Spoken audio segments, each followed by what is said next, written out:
Hi, this is Constance Towers, and welcome to TV Confidential.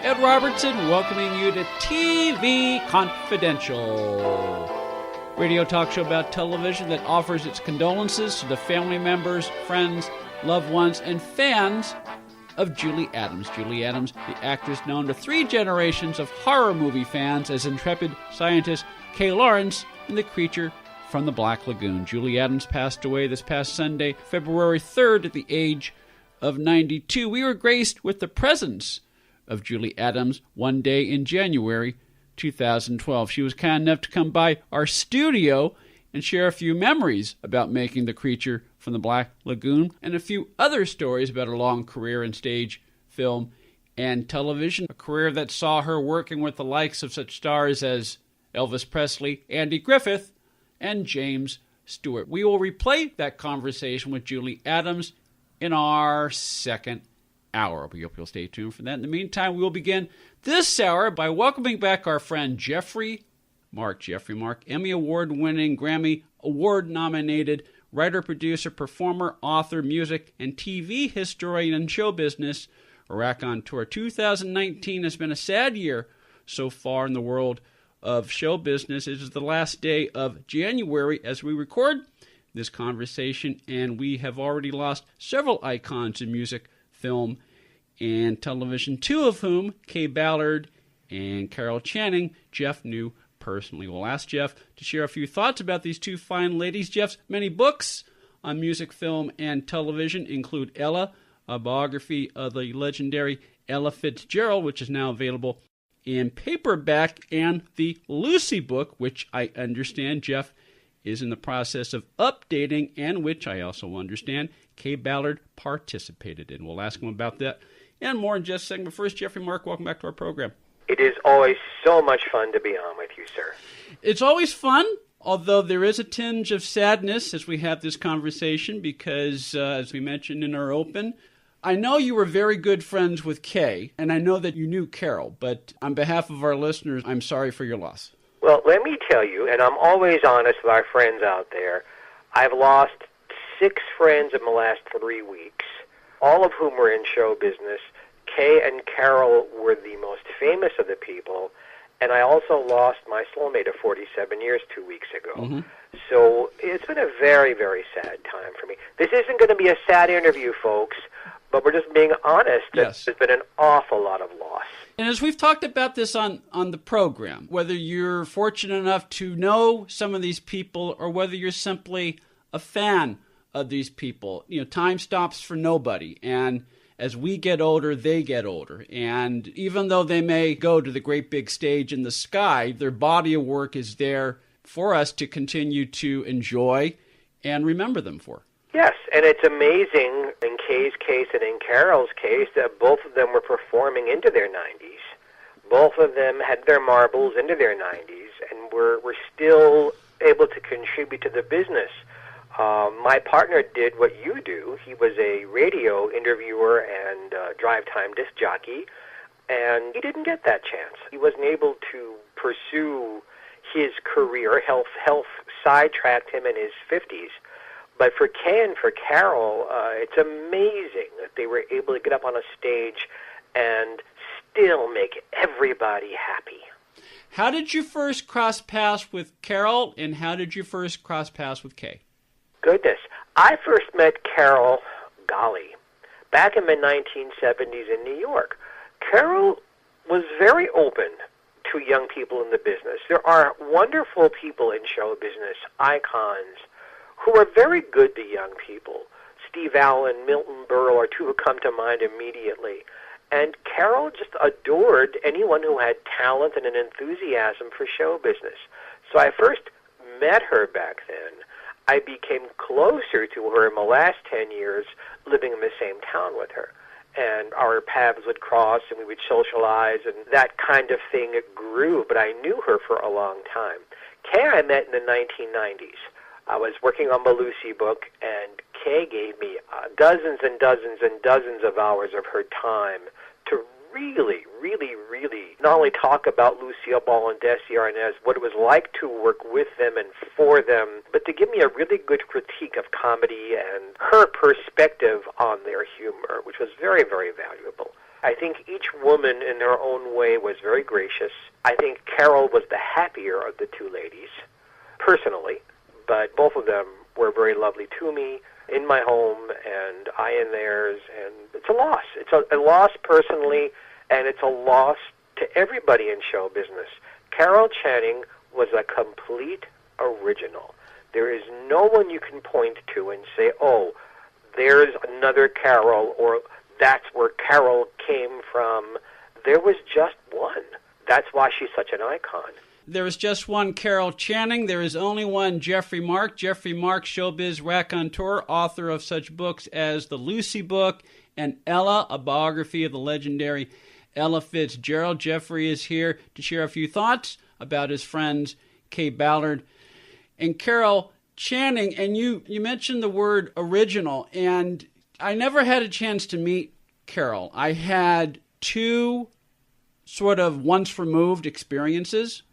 About 5-6 years ago, when her documentary came out, Larger Than Life, I was invited to see a screening of it at a theater in Santa Monica. And I had never known that much about her. I mean, I'd seen her on television all the time, and I knew about Hello, Dolly and all of that, but I didn't really know much about her. And besides just absorbing all the information and wanting to know more about her, at the end of the documentary, Geoff, I was so captivated by her infectious personality. When I left the theater, I just wanted to break out into song. May I tell you a personal story? Absolutely. This is the Geoffrey Mark program. You flatter me.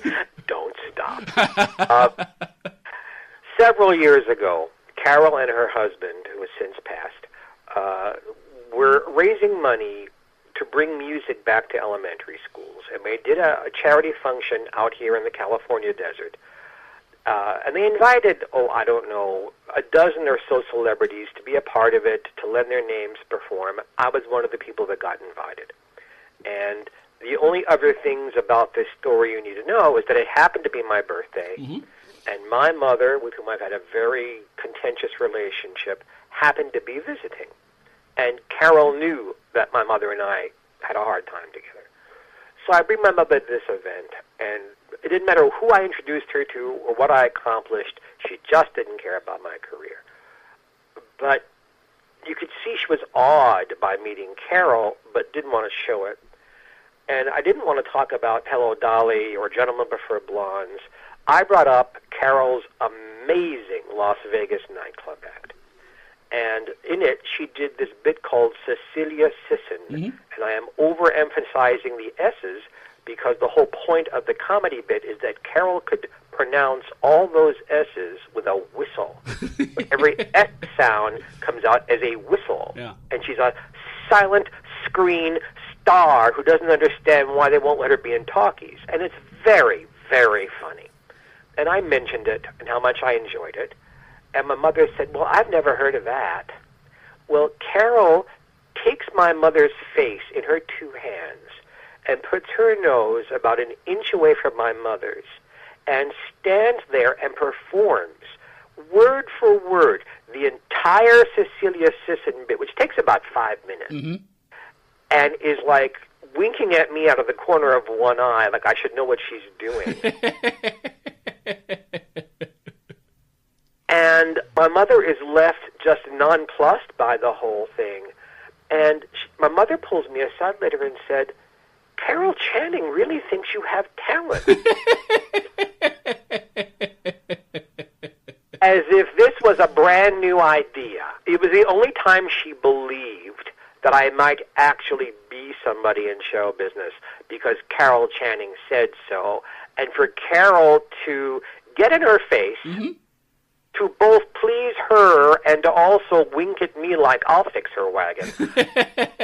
Brilliant. Carol was a very wise woman. She was a very wise woman, and she was a very consummate performer took her craft very seriously. I'll give you a small example. I have a friend up in San Francisco. For many years, he was the morning host on the ABC affiliate up there. Carol has long roots to the San Francisco Bay Area, Lowell High School, Yes, she does. and all of that. And whenever she was in town to perform, she would stop by my friend Ron Owen's show and do an hour with him. And at the time, one of Ron's sponsors was a local mattress company. And sometimes he would get the guest to do the live spot. Carol not only was gracious enough to agree to do it, she decided, I'm not just going to read the copy.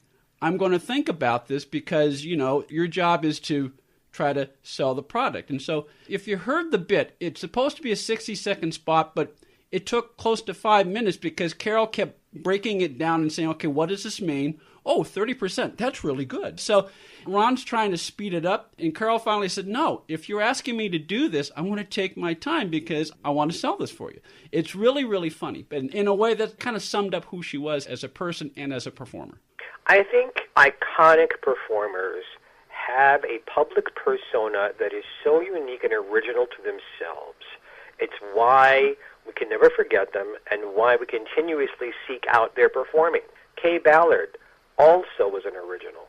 People don't really know how good she was on a stage and how good she was in nightclubs. She had a brilliant, brilliant nightclub act that many, many people who came after her, including Carol Burnett, kind of copied and rested on her style.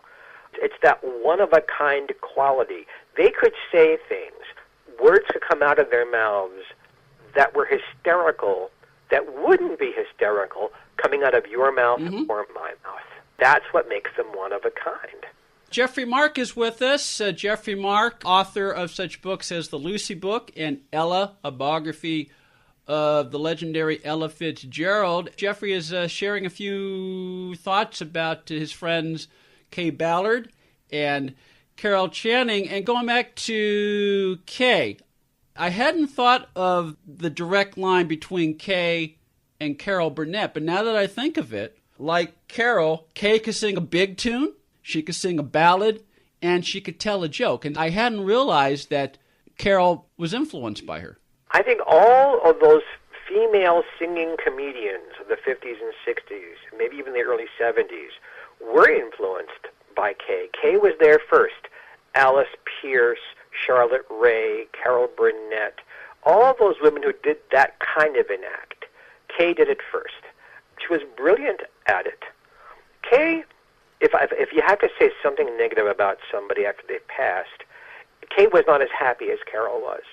Kaye never felt that she had accomplished what her talent called for, despite having starred on Broadway more than once, introduced songs that became standards, was a television star, was a nightclub star, did a couple of films. She felt that the public didn't really admire her the way they admired Carol Burnett or Carol Channing or Lucille Ball or Eve Arden. It bothered Kaye to the point where she would get negative about things. When they renamed the street she lived on, and those of my friends who are listening in the desert, it's either Kaye Ballard Way or Kaye Ballard Lane. I think it's Kaye Ballard Lane. Yeah, she got upset that it wasn't Kaye Ballard Road. Or that was Kaye. Yeah. She looked for the negative in things, where Carol Channing always looked for the positive in things. Like Carol Channing, like Rose Marie, Kaye Ballard was the subject of a documentary. The documentary, I think it's called Kaye Ballard, The Show Goes On. I believe it had, if not its premiere, one of its very first showings at the Palm Springs Film Festival in January 2019. Was Kaye aware of the screening? Kaye actually went to the first screening. She was able to go despite the heart troubles that she was experiencing. Kaye did get to the first night, and she was aware of it, and Kaye was never out of it mentally. What she eventually passed away from was heart disease. So she wasn't senile, she wasn't Alzheimer-ish. Her heart went.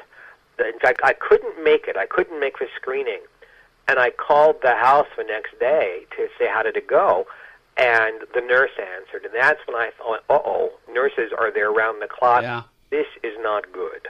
And that's when I found out that things were more serious than I thought they were. But she got to see it, just like Rosemarie got to get involved with her documentary and then died. The same thing happened with Kaye. Yeah. Got to see the audience love them, they got to see the final product, and then they moved on to something else. Yeah, or as I like to put it, she went out on top. She saw the completion of the film. She was able to experience an audience screening the film, which for a live performer, and you know this, Geoff, because you're a live performer yourself, it's that immediate audience reaction that makes the difference for a live performer. So she got to see an actual audience screen the film and enjoy the film. And so having seen the film completed and having seen an audience watch it, she can move on. And I think Kaye and Carol Channing and Rosemarie, all three were friends. And in each case, the people making the documentary were friends of mine. And in each case, they were in very good hands. All three documentaries are wonderful. And they really were shown to their best advantage. And all three ladies just loved the final products. And as somebody who's done documentaries myself, the biggest compliment I can give is I'm jealous that I wasn't the one. They all turned out beautifully, just beautifully.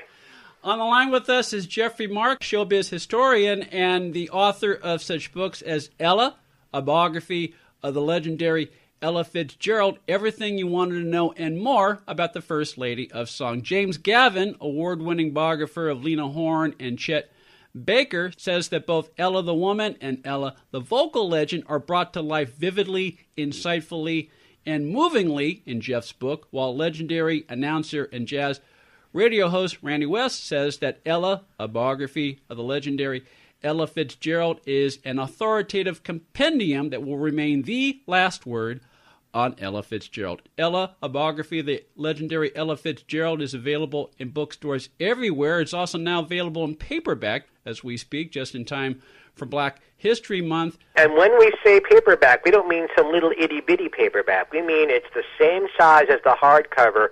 It's just a softer cover. And because it's a soft cover, it's less expensive to produce, and we were able to lower the price. And in this case, all of the books come with the 2 CDs as well. So those of you who have been waiting to get this because it was too expensive or because you wanted to buy something for Black History Month, go to Amazon.com. Now is your chance. Amazon.com, wherever books are sold online. Let me ask you this. Kaye Ballard, Carol Channing, Rosemarie, they're all contemporaries of Ella Fitzgerald. I'm guessing that Kaye, Carol, and Ella, their paths had to cross once or twice. Well, Carol Channing and Ella knew one another.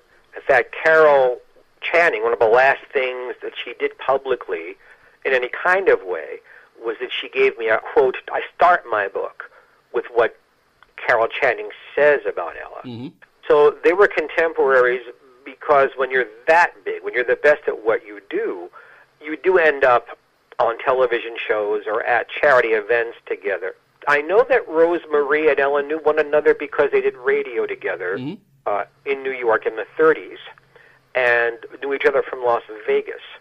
And again, there was a mutual admiration between them. I think almost every girl singer who came around in the 30s and 40s took something from Ella. And maybe Ella took a little bit from baby Rosemarie because she was an amazing child prodigy singer who sang in a jazzy style. I don't know that Ella and Kaye Ballard really crossed paths very much. We'll continue our conversation with Geoffrey Mark at the end of our second hour. We hope you'll stay tuned for that. In the meantime, Greg Ehrbar will join us after this quick time out here on TV Confidential. Hi, everyone. I hope you're enjoying our podcast. If you're listening to us on our YouTube channel, youtube.com/TV Confidential, be sure to hit the subscribe button. Ed Robertson along with Tony Figueroa and Donna Allen from Story Salon, Southern California's longest-running, regularly performing live storytelling ensemble, which I understand is at a new location. Yeah, we're very excited about it. We're moving, actually, to the Party Art Studio on Laurel Canyon Boulevard, 5302 Laurel Canyon. It's a new art gallery, and it's beautiful. It's beautiful. Donna and I have been involved with Story Salon for the last 9+ years. We're going to be in an art gallery now. We're going to have a $5 cover, some nice refreshments, and a wonderful eclectic evening of storytelling. Which is a great environment because it, as you say, the word is eclectic, and for $5, it's a great evening of entertainment. You can't ask for much more. No, not at all. And these stories, some of them are funny, some of them are tragic, some of them are a little off the wall, but we just have a wonderful time keeping the art of storytelling alive. And you can find out more about it by going to storysalon.com.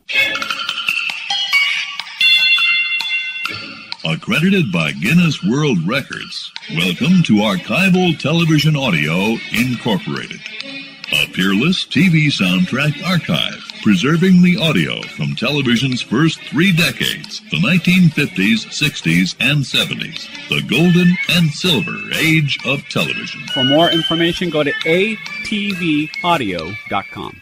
One more item. If you happen to belong to Red Sox Nation, our friends at Shout Factory and Major League Baseball have just released the 2018 World Series, the official documentary of this year's Fall Classic, which is now available both as a 2-disc Blu-ray and DVD combo pack that also includes a digital copy, and as a DVD package also with digital copy. The 2018 World Series official documentary is produced by Matt Anderson and Danny Field and directed by Jed Tumanero. It's put together from a host of original high-definition and archival footage, while extra features include regular season highlights, clinching highlights from each postseason series, scenic footage from the Red Sox World Series Victory Parade, and so much more. A perfect gift for not only any member of Red Sox Nation, but baseball fans everywhere. Retail price for the 2018 World Series official documentary, Blu-ray and DVD combo pack is $34.93. Retail price for the DVD package is $24.99. The 2018 World Series, the official documentary, is now available wherever DVDs and Blu-rays are sold through Shout Factory and Major League Baseball.